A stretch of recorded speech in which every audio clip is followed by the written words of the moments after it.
الله تبارک و تعالی وایي فمن وجد خیرا فلیحمد الله عز وجل. که چا خیر پیدا کی د خیر برخه په نصیب د الله حمد ادا کی. ومن وجد غیر ذلك فلا يلومن الا نفسه. که چیرې د خیر ماسه و نعوذ بالله د ګناو کاته در نسوي او په دې د الله جل جلاله نه ملامتي د خپل ځان ملامت کی. دته الله د خیر لار شوولې و، دته الله پیغمبران راستولې و، دته الله جل جلاله ذریعه د هدایت چې کوم اسباب د هدایت هغه الله ورته میسر کړي او برابر کړي و. دغه باوجود ستا ایمان نه راوړي، دغه باوجود ستا تحقیق نه وکړي. نن الله جل جلاله ګوري دا ټکنالوژي چې څومره پر مخ باندې ځي، دا دغه نه هغه قومو ملتو ته چې هغه غیر مسلمه دي پر دې باندې بهانې دري.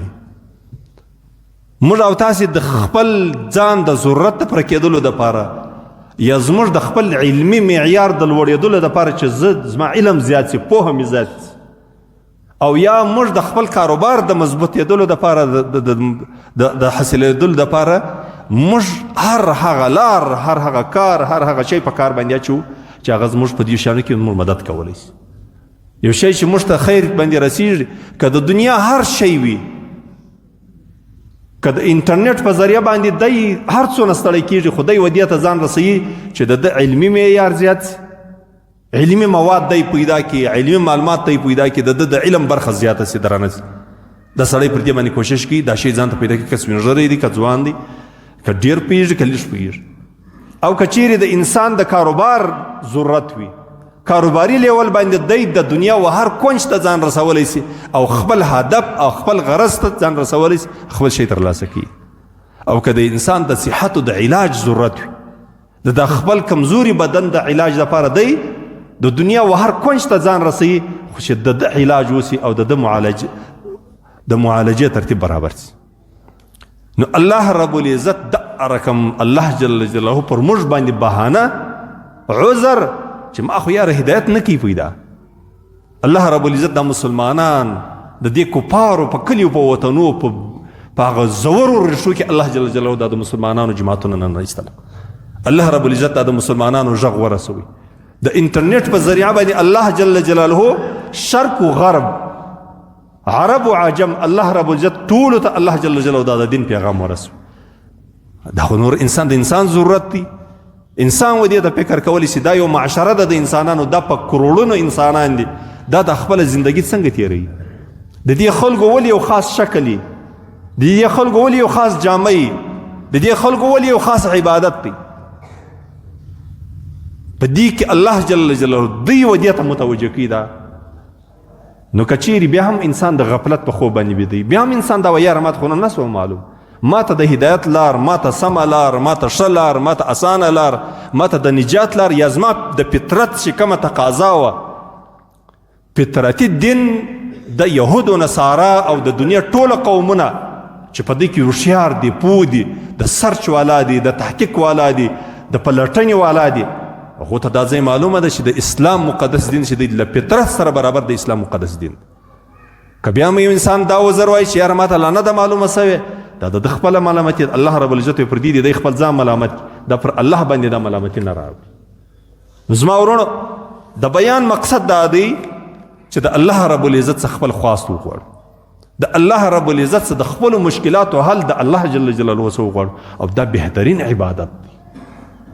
دا داسې عبادت دی د دې دعا طریقه الله په الحمدلله کې موږ ته راوښول، اهدنا الصراط المستقیم، الله برابر لار راته وښیه.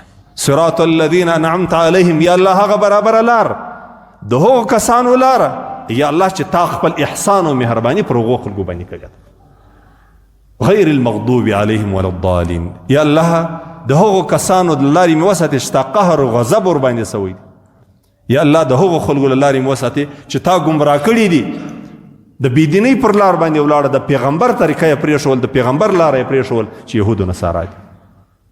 آمین. الله دا دعا مې قبوله کړي، آمین. الله دا دعا مې قبوله کړي. نو زما ورونو زموږ او ستاسې بنیادي ضرورت زموږ او ستاسې دا دی چې موږ په دې پوه سو چې زما رب له ما څه غواړي او زما کامیابي زما د رب په کومه طریقه کې ده. د دې دپاره بنیادي شی چې دی هغه دعا ده چې سړی په دې پوهي چې مشکل کشا الله جل جلاله دی، روزي رسان الله جل جلاله دی، شفا ورکوونکی الله جل جلاله دی، دعا قبلونکی الله جل جلاله دی، مدد کوونکی الله جل جلاله دی، حق لار ښوونکی الله جل جلاله دی، د دنیا او د آخرت عزت ورکوونکی الله جل جلاله دی، او د دنیا او د آخرت د بې عزتۍ څخه د بچاو ذات الله جل جلاله دی.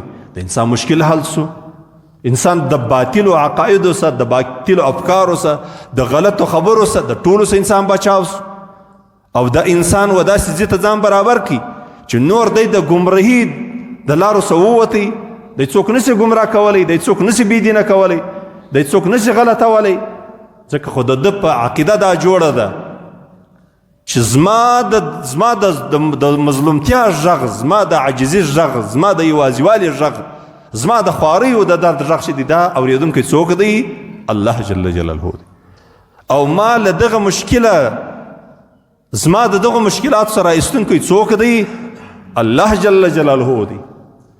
او دغه الله جل جلاله ما ته دا امر کړی دی، د دغه الله جل جلاله دا حکم دی ما ته چې ای زما بنده له ما یې وغواړه، له ما یې وغواړه، ما ته لاس پورته که، ما ته دعا وکړه، ما ته زارۍ وکړه چې زه ستا ارمان در پوره کړم، زه ستا دعا قبوله کړم، زه ستا هغه څه چې ته غواړې هغه تا ته درکړم.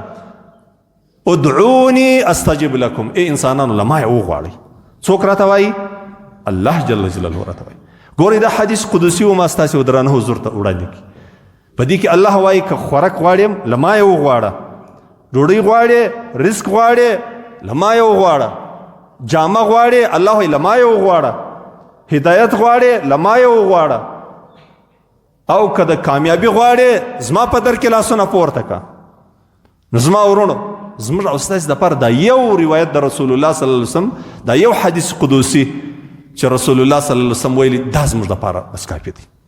ابو ادریس خولانی رحمت الله تعالی علیه، سعید وای ابو ادریس خولانی چې به اذا حدث بهذا الحديث جث على ركبتيه، وای کله چې به دا حدیث ویلی دا ما چې تاسو اوس وویل، وای دی به دونه په جذبه کې سو، دونه به په جلال کې سو، پر دا دوه زنګونو باندې به ودرېدی، دا ناست ته به راولاړ سو، پر دا دوه زنګونو به جګ ودرېدی، او په ډیر جوش باندې به دغه روایت ویلي چې ته وګورې زموږ رب له موږ څه غواړي او موږ ته څه راکوي، زموږ د کامیابي راز په څه شي کې پروت دی، زموږ رب موږ ته کومه لاره ښولې ده، او موږ د دغه د دنیا د مشکلاتو د بدبختیو څخه موږ رب په کومه لار باندې خلاصوي.